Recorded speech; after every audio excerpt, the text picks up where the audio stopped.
Hi, I'm Carol Allen, longtime relationship coach and Vedic astrologer. And today I want to talk with you about something that is amazing news. Like, for real. Like, this should be sung from the rooftops.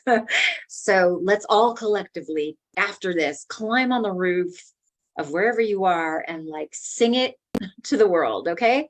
It's that good. And it's really good news for you if you are on a quest to create a relationship that lasts and that goes the distance with a man.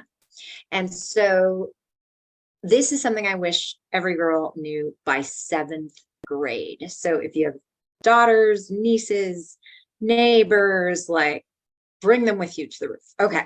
So here it is. The number one reason why men marry the women they do. Oh my gosh. The number one reason. Now, this reason is so surprising in a way. It's actually counterintuitive. It's actually not what you would expect. You might have heard me say it and seen the title of this video and thought, well, clearly the number one reason is because they're attracted to her, right? Like, do you know how many women men are attracted to? Do you know how easy it is to find a woman men are attracted to? I'm just going to say, have you looked around? Like, there's a lot of great women out there. There's a lot of hot women out there, just like there's a lot of great men.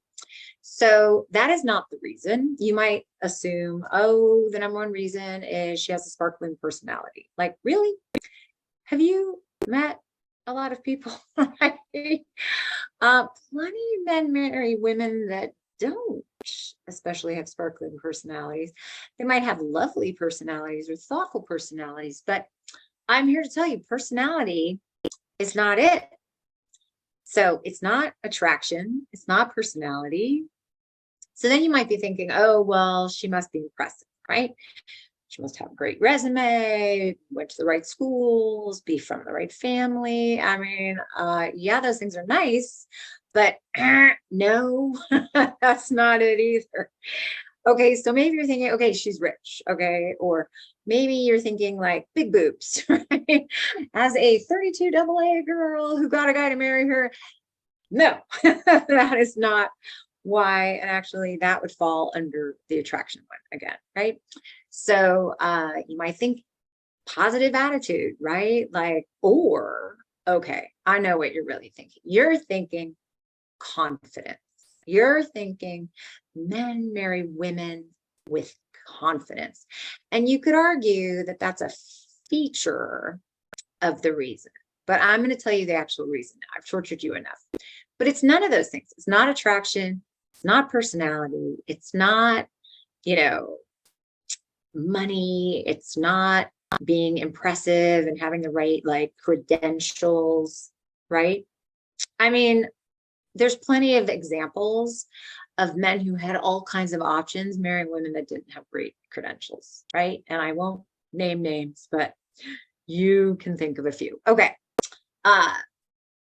The thing that is the number one reason, and this is not just my big fat opinion, this is from a study where a group of researchers went around the United States and interviewed almost 1,000 couples coming out of marriage license bureaus. So these were couples who are literally hand in hand holding their document, right, that says we're legally allowed to marry.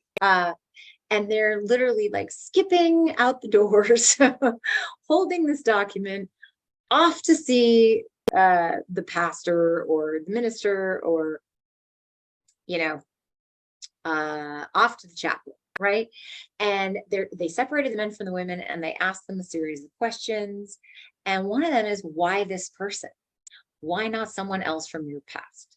What made this person the person? And how did you know? And this study is written about in a book called Why Men Marry Some Women and Not Others. And it's from 2003. Now you might be thinking like, wow, geez, Carol Allen, that was a long time ago. And isn't it outdated by now? And the truth is, no, not a word of this book is outdated because everything this book talks about is universal and timeless. And I owe a lot to this book because this book gave me the courage to actually start giving seminars 20 years ago.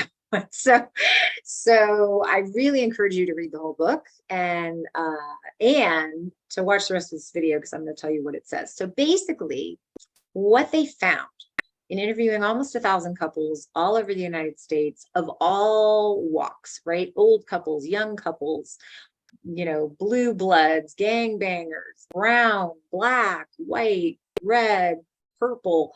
And these are obviously heterosexual couples. So forgive me for any of you that don't fit into that category. The truth is, I would imagine this is true for any kind of couple, because what they found is the number one reason that men gave for why they were marrying the woman they were marrying was that she loved herself more than she loved him. Some version, they didn't necessarily say it that succinctly or that specifically, but they always said some version of, she loves herself more than she loves me, meaning she honors herself. She doesn't lower herself to make me happy. She doesn't kowtow to me. She doesn't put my needs ahead of her own. She doesn't let me boundary crash her very important boundaries as a way to keep me or get me. Because I don't know if you've ever noticed, but when we do let men boundary crash us, we often can't keep them, right? And we don't get them. So this is why I say it feels counterintuitive, right? When women actually prioritize themselves and honor their needs and honor their feelings and do what is best for them, what does that communicate to a man? What does that say to a man? It says she has high status. It says she's a woman of value. It says that she loves herself. And a woman who loves herself is incredibly attractive. And a woman who doesn't come from a needy place and from an insecure place and a place of low status is a woman that impresses men more than her resume, more than her family tree, more than her bank account, more than her schooling, her bra size, right? I keep talking about boobs. Sorry, it's late. But yeah, when she loves herself and honors herself, it says to a man's subconscious mind, oh, she will be able to take care of herself if I'm not around. She will be able to say no to other suitors who might be looking to come into our home or our lives. She will be able to protect my children, right? Now, he might not be consciously thinking any of this, but his caveman brain is doing the calculus, right? His caveman brain is going, okay, can I leave her alone in a cave and have her be able to kick ass if somebody tries to crash the cave, right? Can I leave her alone with my babies, right? With our babies, if need be? Can I trust her? Can I trust her? One of the things that's hard for men is we lie to them all the time, right, ladies? We constantly lie to them. We say we're fine when we're not. Anybody do the I'm fine, it's fine, everything fine, when we're really seething, right? We overgive and overdo and overfunction, thinking it'll make a guy like us.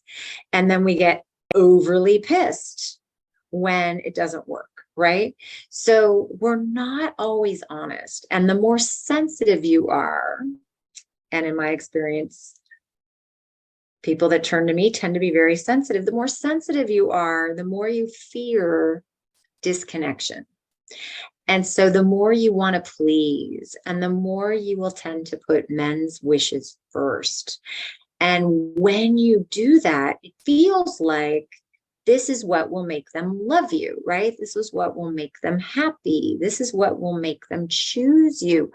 But has it ever worked if you're dishonoring yourself or being inauthentic? It won't work, because they will feel that something is off. You got to give them some credit, right?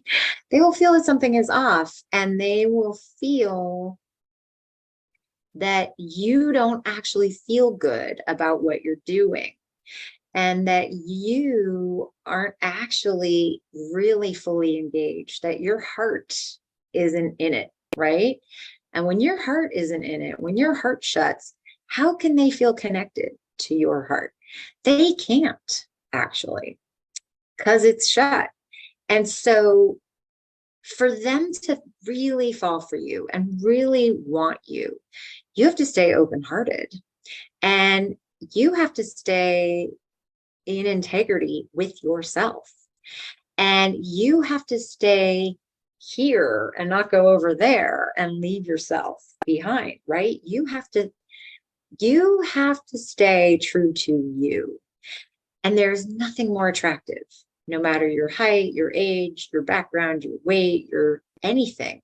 There is nothing more attractive than a woman that's true to herself, and a woman that's embodying herself and is in her heart and is able, therefore, to open her heart. And that is what impresses a man. That is what gets a man's attention. And if you can do this without drama and negativity and resentment and anger, if you can just own how you feel and what you want and what you need, and come from a place of self-acceptance and positivity, and hold your boundaries, oh my gosh, get ready for the proposals. Get ready. So that's it. That's the tip. Why do men marry the women they do? Because they love themselves more. And I have seen this work again and again and again, and it's really fun. It is really fun. And so not only will you be happier, the men in your life will be happier too. And get your finger ready, because you just might be getting a juicy engagement ring if that's what you want. So, and if it's not what you want, then honor that. And if you would like more tips like this, especially if you're a sensitive woman that struggles in love, then be sure to check out the Soulfully Sensitive Woman in Love program that I created with Flourish. It is at the link below. It's like 11 more hours of these kinds of tips and tools to help you have the most empowered, supported, authentic, natural love life possible, that will allow you to fulfill all your romantic dreams and have as much enjoyment in the process. So I hope it's helpful to you. Thank you so much for watching, and be sure to watch all the other awesome Flourish videos, because they have such incredible experts and so many cool things to share, and I'll be making more too. So I'll see you again. Thanks so much. Bye-bye.